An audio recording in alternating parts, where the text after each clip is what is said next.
Welcome to Face to Face. This is a show about change and what's next. It's a show that asks questions and peels back the layers of our average everyday experience and goes beyond scratching the surface. We interview people doing incredible things who are making a difference around the globe.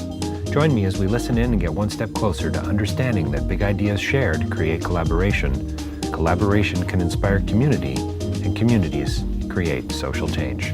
I'm David Peck, and this is Face to Face.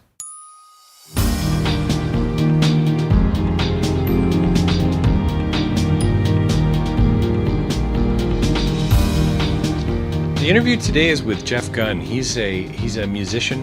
He's an artist. He's a advocate. He believes in giving back on a variety of levels. I mean, this guy's bio is just, it's over the top. You gotta go online and check it out. jeffgunn.ca. Super nice guy, very talented musician.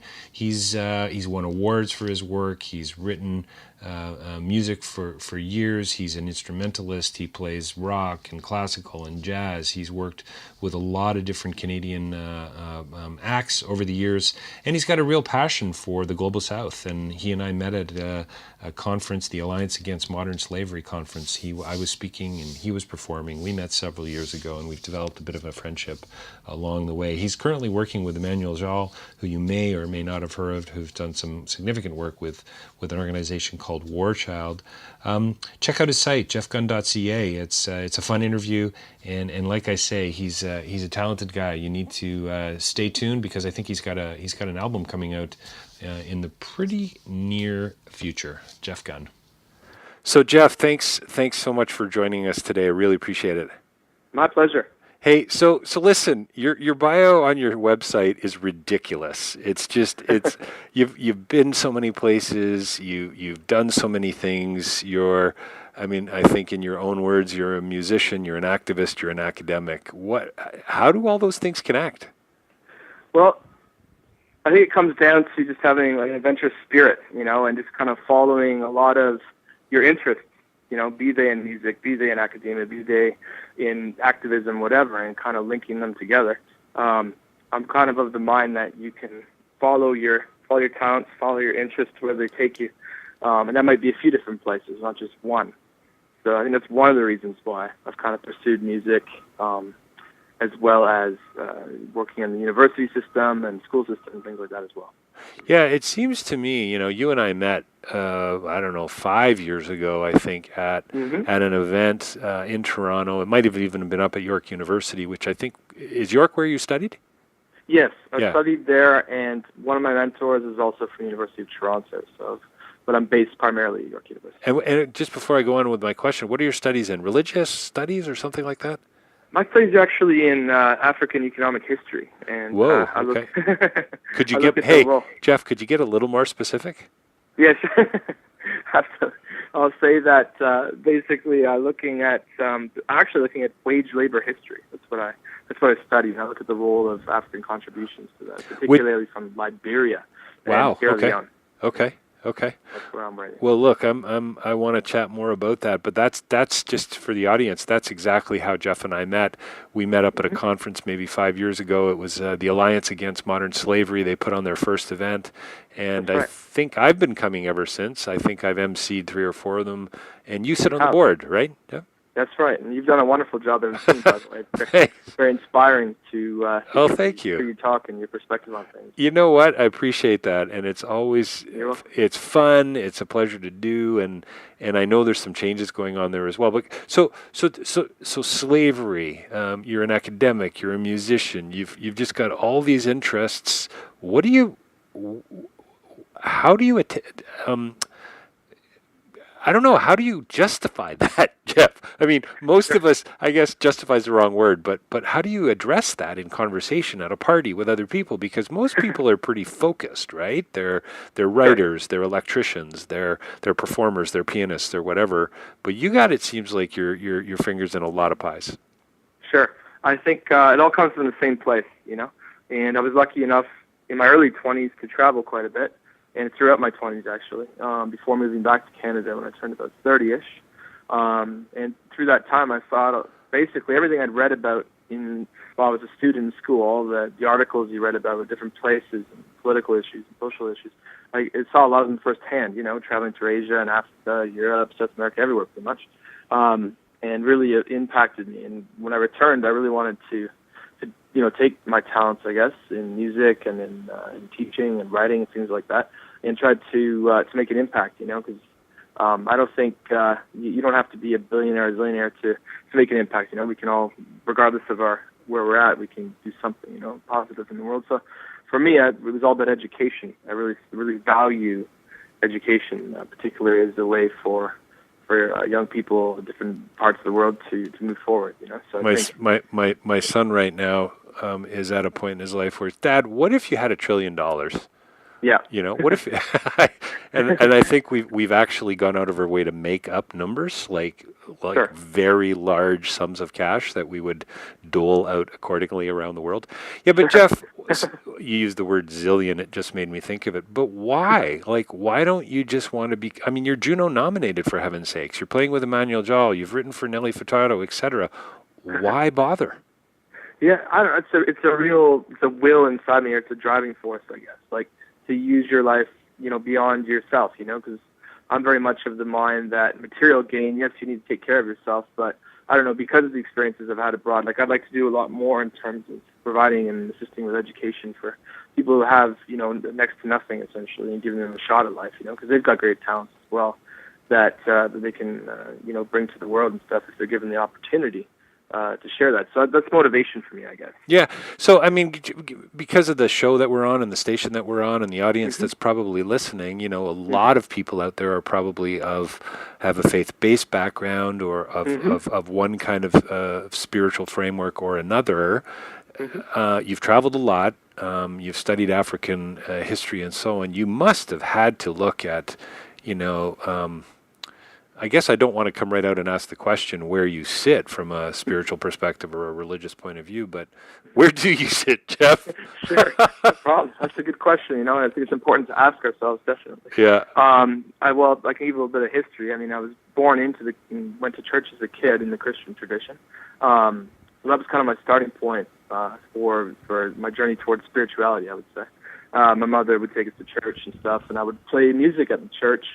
And had some wonderful experiences there and learned a lot, and it was kind of my starting point. And then in high school, I took a world religion class, and we had a really cool teacher, and he kind of, planned all these different trips to synagogues, to mosques, to churches, to Buddhist temples. And, as a teenager and reading about all these different faiths and stuff, it really kind of opened my mind to different perspectives in the world and things like that. And in a way, kind of solidified my own spiritual beliefs as well. And then having traveled, as I mentioned, in my 20s, going to a lot, I've been to the Blue Mosque, for example, in Istanbul, or, seen some great temples in Thailand and things, and visited some wonderful churches, which I still frequent when I go to Los Angeles. The First Congregational Church, I have the pleasure of going there, which is very much about interfaith dialogue. Sometimes we'll have a imam come, or we'll have a Buddhist monk, and there'll be interfaith dialogue with the minister. And so it's been really eye-opening. So I guess spirituality, yes, I definitely consider myself a spiritual person, for sure. Yeah, it just, the whole idea of interfaith, I mean, I wonder, is that sort of where you would set kind of from a religious perspective today, having seen what you've seen, and it sure sounds like it to me. Yeah, absolutely. I mean, I think every faith presents, there's commonalities between them. There's also differences as well, but I'll also say that I think it comes from a yearning, from a place for understanding your place in the universe, and things like that. And so I guess faith is very important to me, a faith in a higher spiritual power, and a faith of however you want to call it. I'm definitely at that place. It's very important in my life, for sure. Prayer, I think prayer and visualizing where you want to achieve and things like that. I mean, that's all done through meditation and prayer for me. But you don't land in Catholic, Protestant, Buddhist, Muslim camp. No, I think I've kind of, in my own, I guess the word I would use in my own life is transcended those different categories. I guess I started in them, not to say that better than something, but just in my own spiritual journey, I've kind of learned from different ones. I was born into one, Christianity, and then learned from other ones, and including great friends and even relatives who are, of different faiths. And do So do you think, Jeff, that some of your desire to transcend, sorry, your word, but to get beyond that notion of just being a musician to being able to being an activist, to being able to somebody who gives back and let me use biblical language, to love your neighbor. Do you think that comes out of that sort of transcendent category that you're talking about? Absolutely, yes, definitely. I mean, I guess through traveling, what I saw was a commonality in the humans' willingness, or basically the three truths I found. Traveling was that all people want they want happiness. They want to be able to look after their families, and and that transcends all faiths. I mean, that's a human experience. Regardless of religion. I think certainly in my own case, I mean, I'm very proud that where I came from and the experiences I had. But I'll also say that finding, and this will to use music as a vehicle for putting kids in school and stuff. I work with a couple organizations and things. I mean, that's, to me, it's like a goal of mine to increase that, and it's a great feeling. You've written a series of books called Hidden Sounds, and it's about guitar method, right? Yes, and it is. and then what are you not taking some of those profits and donating them to Plan Canada? Is that part of your? That's right. Yeah. I've been working on Plan for about 12 years. After a trip to Cambodia, I was really touched. Okay, hang on. I didn't know that. Yeah. We need to talk Cambodia. I mean, as any listener out there who is, there's probably 12 people listening to this show right now, and most of them will be family. But they all know that I have a deep passion for Cambodia and what's going on there. So we have lots to talk about. Anyway, Sorry, go ahead. No problem. I'll say that for me, I remember the day I was about 25, and we crossed the border from Thailand into Cambodia. And suddenly, all these kids just came up and pulled at my shirt, begging for food and all this stuff. And it was just a really life-changing moment, and that's when I came back and got a sponsored child right away after that trip. And from that point forward, I was like, yes, I can donate a portion of my proceeds I make from music and writing and things like that to put a kid in school, because I think it gives me a greater sense of purpose, I guess. Sure. In life, you know what I mean? Like, it's not just about me or this or that. Like, you're trying to, it's a wonderful feeling, that, because then, they have so much talent and skill that maybe they'll get a shot now to do great things in their life that they may not otherwise have been given. It really is about just incremental change. It's about the little things, and I mean, I'm just being kind of selfish now on my own. That's kind of my message, And, absolutely. And you and I are gonna do for everyone out there listening.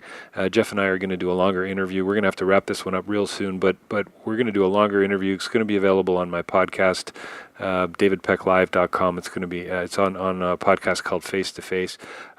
Jeff, just we're gonna not play us out, because you and I aren't face to face, ironically, today, and you weren't able to come into the studio. But we are going to play on the show one of your songs. Can you tell us, most of what you do is instrumental, is it not? Yes, I do. Well, I do a couple of different things. There's the pop arena where I'll play with Emmanuel Jal and go travel around the world and play a lot of big shows. So we just did the Pan Am Game Series the other day. We were in New York, California. We opened for artists like, Stephen Marley, Bob Marley's son. We opened for Mumford and Sons, all kinds of different bands. Gabriel. And if anyone out there, Emmanuel Jal, that's spelled Jal, correct? Yes. Yeah, he's got a book out there. Yeah, somebody that you need to know about. But anyway, go on. He's become one of my best friends. Oh, cool. Nice. He's on the stage as well. But apart from working with him, which is a major part of my life, I do the music directing for him too, and rehearse the bands, design the shows. I also do instrumental guitar as well too, and that's more tied to my book series, where I go around and give workshops globally, and then play excerpts from the books, different pieces on solo guitar. Cool. So it's we use different things like percussion, and we try to get really kind of cool sounds out of the guitar and things like that. So it's one of those things that doing that is a real pleasure. And the song that I'll give you is called Candle Lanterns. It's a song of hope, basically. Traditional ceremony in Thailand where people literally set off thousands of candle lanterns in the Mekong River. Yes. I know it well. Gorgeous. I wrote a song about it. Yeah. To commemorate that. Talk about a spiritual moment. Yeah, it's absolutely brilliant. Well, that's wonderful, Jeff. Thanks for joining us today. Jeff Gunn, Juno nominated guitarist. He's been all over the place, folks. You got to check him out, jeffgunn.ca. Thanks a lot, Jeff. Really appreciate it. My pleasure. Thank you.